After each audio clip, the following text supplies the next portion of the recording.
In 1928, the Fort Ticonderoga Museum became the steward of something remarkable. Not for its craftsmanship or condition, but for what it represents. A soldier's knapsack from the Revolutionary War.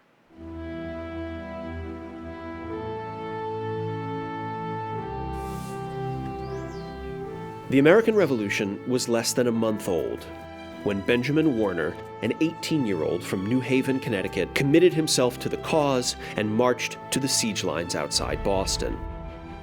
Under the eyes of General Washington, he helped dig fortifications and stand guard over the British penned into the city across the harbor. Rather than return home that winter, Warner was one of 1,100 men who volunteered to serve under the command of Benedict Arnold on an ambitious mission to invade Canada by a wilderness route up the Kennebec River in Maine.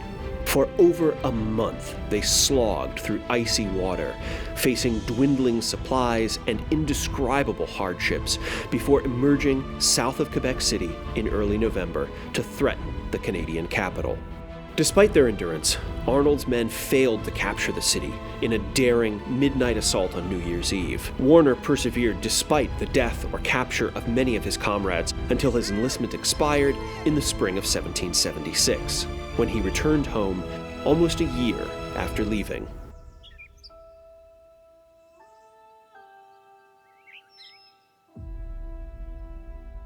In just a few months, Connecticut called up thousands of militiamen to help Washington defend New York City. Warner marched with them, arriving in time to be thrown into the Battle of Long Island. He retreated to Manhattan with the rest of the Continental Army, but was cut off by a British landing on the island. Warner fought his way out through enemy soldiers as most of his company were killed, reaching safety in Harlem. Once again, Warner returned home to Connecticut at the end of the year. And once again, he was called into service the following spring, as British troops marched inland to lay waste to a Continental supply depot in Danbury, Connecticut.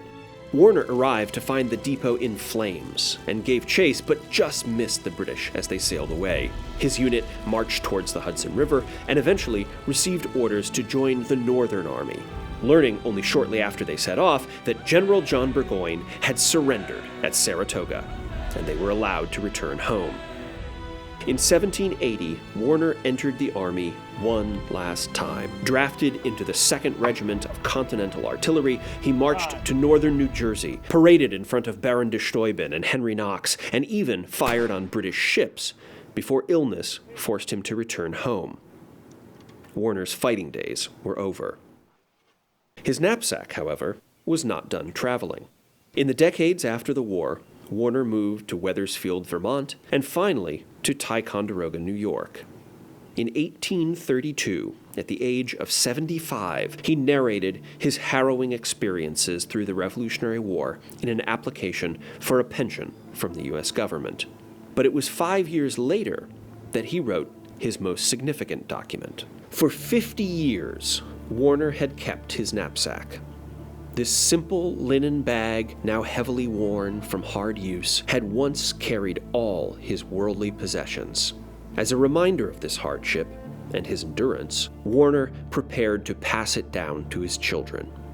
But to him, it was more than just a memento of his experiences during the war. It was a poignant reminder of why he had served.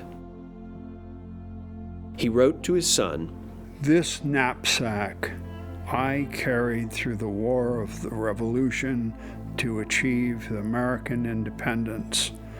I transmit it to my oldest son, Benjamin Warner Jr., with directions to keep it, and transmit it to his oldest son, and so on to the latest posterity, and whilst one shred of it shall remain, never surrender your liberties to a foreign invader or an aspiring demagogue."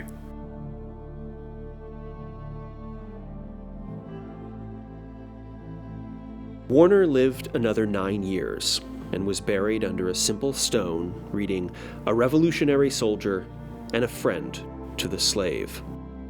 His words carry the weight of a common soldier who endured the hardships that led to independence, yet knew full well that the republic he helped forge required each generation to make a commitment to its preservation.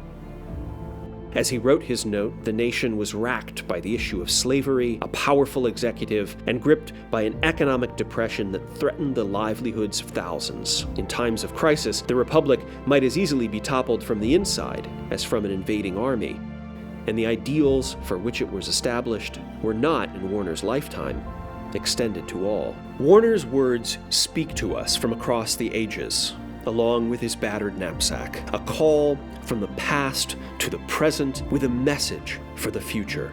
Warner's humble charge is echoed to this day in the formal oaths made by soldiers, civilians, and new citizens who pledge to support the nation against all enemies, foreign and domestic.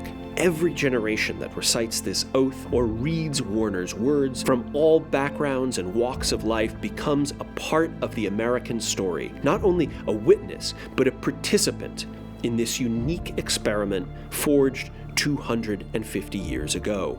Warner's knapsack endures, torn and weathered, passed down through generations of his family. His great-grandson donated the knapsack in 1928, and for almost a century, the Fort Ticonderoga Museum has fulfilled Warner's charge to preserve it and his message to the latest posterity. Today, you become part of this story as you experience this tangible link to the revolutionary struggle.